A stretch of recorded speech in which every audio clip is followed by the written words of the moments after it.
주의 일 하기를 원하는 사람의 첫 번째 조건이라는 제목으로 말씀을 증거하겠습니다. 우리가 우리 교회가 사도신경 이렇게 고백할 때 보면 굉장히 빨라요. 전능하사 천지를 만드신 하나님 아버지 이런 정도로 나갑니다. 제가 좀 천천히 이걸 붙들려고 그래도 빨라요. 네. 그런데 저는 그걸 일부러 늦게 할 마음은 없습니다. 그게 안 되는 걸 저는 알고 있습니다. 제가 장로님들 모임을 인도한 적이 있었습니다. 장로님들 모임에 가면 반대 현상이 일어납니다. 이걸 좀 빨리 하라 그래도 전능하사 천지를 만드신 하나님 아버지를 이렇게 됩니다. 이거를 제가 장로님들 좀 빨리 하셔야 됩니다. 이거 하면 벌써 몇 분이나 확 지나가는 거예요. 찬송도 그렇고 성경 암송은 이 성경 봉독은 더더욱 그렇습니다. 이게 연세가 많이 들어가실수록 이 몸에 생체 리듬이나 생체 시계라고 할까요? 조금 느려지는 것 같습니다. 그런데 우리가 이 사도신경을 이렇게 빨리 할 수 있다는 것은 나이 드신 분이라 할지라도 지금 굉장히 생체적 시계는 리듬은 굉장히 좋은 편이시다. 싫습니까? 네. 할렐루야. 네. 그래서 저는 이 빨리 하는 거 저는 좋습니다. 네. 그리고 아까 마라나타 프레이즈 1부 예배도 2부 예배도 나와서 봉헌성 했는데 어디서 들어보셨습니까? 그 곡? 처음 들었죠? 그 곡 좋아요? 부른 사람들만 좋다고 그러네요. 무지 최고. 네. 경찰행제가 작사 작곡하는 곡인데 뭐라고 해야 될까? 네, 은혜롭게 잘 한 것 같습니다. 그래서 1부, 2부 그렇게 특송하게 되었고, 저번에 우리 박지우 청년 속장 속에 속도원들이 함께 나와서 찬양 드릴 때 굉장한 멤버들이었는데 오늘도 쟁쟁하네요. 네, 김나리 강사님 비롯해서 찬양 멤버들이 포진해 있는 것을 보게 되었습니다. 우리 어른들도 혹시 우리 베트남 소개 한번 하겠습니다, 필리핀 소개 한번 하겠습니다 하면 좋은 찬양의 아름다운 모습이 될 것 같습니다. 서로 이렇게 연합해서 아름다운 모습 이루어가는 거 우리 하나님 안에서 감사하고 우리 모두를 여러분 모두를 축복합니다. 네. 제가 오늘 설교를 빨리 끝낸다 그래서 기대하고 계시는 분들이 계시는 것 같은데, 자, 주의 일 하기를 원하는 사람의 첫 번째 조건입니다. 말 그대로 주의 일 하기를 원하시는 분들은 이런 조건을 갖고 계셔야 됩니다. 제가 어떤 책이나 어떤 설교를 들으면 하나님은 내가 아무것도 안 해도 나를 기뻐하신다는 그런 설교와 책의 고백들을 보게 됩니다. 네, 그것은 맞습니다.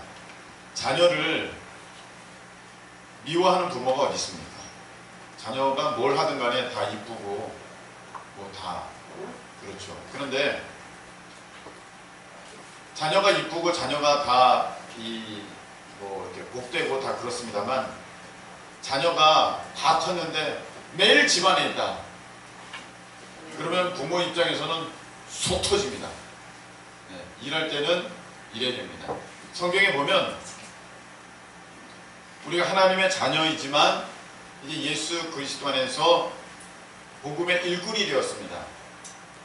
그래서 언제까지 주의 사랑으로 사랑합니다 앉아있으면서 우리끼리만 축복하면 안 되는 것입니다. 이제 우리가 복음의 등불 들고 바깥으로 나가야 되는데, 그렇게 하기를 원하는 사람의 조건을 한번 보겠다는 것입니다. 이제 복음을 들고 세상으로 정말 예수 그리스도를 증거하기 위해서 하나님의 뜻 가운데 순종함으로 세상으로 나아가기를 원하는 사람들의 그 조건이 있는데, 그게 무엇이냐? 오늘 말씀을 통해서 우리가 살펴보기를 원합니다. 한 사람이 예수님께 왔습니다. 예수님, 예수님, 제가 주님을 따라가기를 원합니다. 57절에 그렇게 되어 있죠. 어디로 가시든지 내가 주님을 따라가겠습니다. 그랬습니다. 그러니까 예수님께서 그 사람에게 무엇을 말씀하셨냐면, 반갑습니다. 잘 왔습니다. 좋은 선택을 하였다. 나를 따르라. 그렇게 한 게 아니라 한 질문을 하십니다. 너 나 따라온다 그러는데 나는 머리 둘 곳도 없다. 이게 무슨 말이냐면, 앞으로 나의 생활은 절대 보장되지 않는다. 나 따라온다고 너가 편안한 생활, 너가 꿈꾸는 어떤 안락한 생활, 너가 바라는 그러한 것들을 이룰 수 있는 생활, 꿈도 꾸지 마라. 나 따라온다고 그거 이루어지는 거 아니야. 예수님이 그 말씀하셨습니다. 그러면 내가 주님을 어디든지 따라가겠습니다 하면서 이 찾아온 사람 마음 가운데는, 그 마음에는 뭐가 있었던 것일까요? 내가 주님을 따라가면 거기로부터 내가 이런 좋은 것들을 얻겠지라는 마음이 있었던 것입니다. 우리 예수님이 그것을 알아보시고, 얘야, 너 나 따라오려면 네가 원하는 그 편안한 삶, 네가 원하는 그 안락한 삶, 네가 원하는 그 부요한 삶, 그거 내려놔야 돼. 이 제자의 길은, 나를 따라오는 길은 어떤 것도 보장되어 있지 않아. 자, 여러분, 주의 일 하기를 원하시는 분이시라면 여러분이 첫 번째 아셔야 될 것은 무엇이냐면은, 여러분들이 주의 일을 한다고 하나님이 여러분들에게 돈과 명예와 권력과 지위를 허락해 주시는 것은 아니라는 것입니다. 여러분이 그것을 원해서 내가 주의 일을 할 거야, 내가 주님을 따라갈 거야 라는 것은 잘못됐습니다. 일찌감치 여러분 그 꿈에서 깨어나십시오. 주님을 따라가면서 내가 그런 것을 얻으려고 한다는 것은 있을 수가 없습니다. 우리 예수님은 그런 것들을 보장해 주신 적이 없습니다. 어떤 분에게는 그러한 것이 있을지라도 대부분의 또 사람들에게는 그런 것이 없을 수도 있습니다.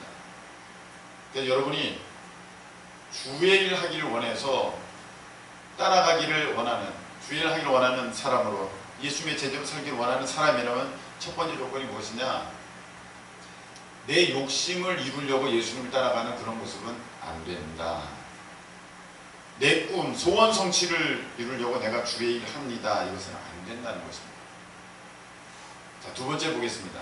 예수님이 어떤 사람 보고 59절에 보니까 다른 사람에게 나를 따르라 그랬습니다. 저기 뒤에 있는 검은 옷 입은 제후, 나를 따르라 그랬습니다. 그랬더니 이 제후가 이렇게 얘기합니다. 아, 예수님, 제후가 아니죠, 다른 사람이. 아, 예수님, 저희 아버지 장례입니다. 초상났습니다. 이 장례식 마치고 따라가겠습니다. 그렇게 대답을 드리는 거예요.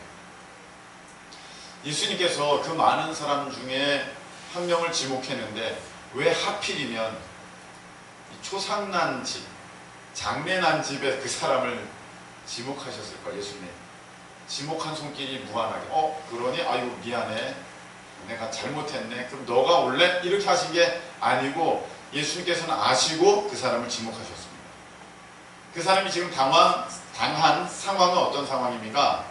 아버지가 돌아가셨어요. 그런데 여러분, 우리가 여기서 알 것은 무엇이냐면은, 이 유태인들에게 있어서 자식된 도리로 무슨 일이 있어도 지켜야 하는 것은 무엇이냐면은 아버지 장례식이었었습니다. 이게 유태인들의 제일 가는 전통이었어요. 그래서 설령 거기에 제사가, 예배가 겹치고 어떤 절기가 겹친다 할지라도 모든 예배, 모든 절기보다 앞서는 게 무엇이냐면은 아버지 장례식입니다. 아버지 장례식을 일주일 동안 치르게 되는데, 자식이라면 그 장례식에 빠지지 않는 것이 유태인에게 있어서는 자식된 도리로 제일 가는 것입니다. 예수님이 그걸 아셨죠. 그래서 그 가운데 있는 어떤 사람을 딱 지목하시면서 넌 나 따라라 그랬는데, 이 사람이 못 따르겠습니다. 지금은 아버지 장례를 치러야 됩니다. 그러니까 예수님께서 이렇게 말씀하십니다. 다 아셨다는 것이죠. 60절에 죽은 자들로 자기의 죽은 자들을 장사하게 하고 너는 가서 하나님의 나라를 전파하라. 할렐루야. 무엇을 보여주십니까? 너가 주의 일을 하려면, 너가 나를 따라오려면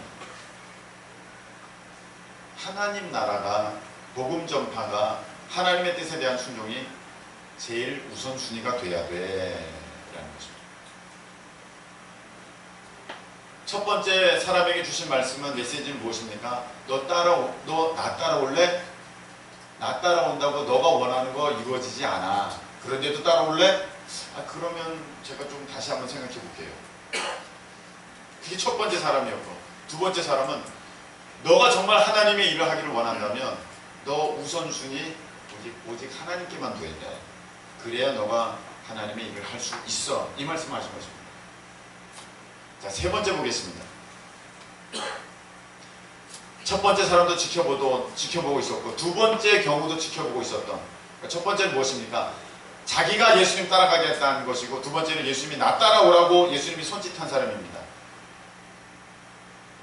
그러니까 주의 일을 하는 사람들은 누구는 자발적으로 할 수도 있고, 누구는 예수님이 부르셔서 그 일을 할 수도 있다는 것입니다.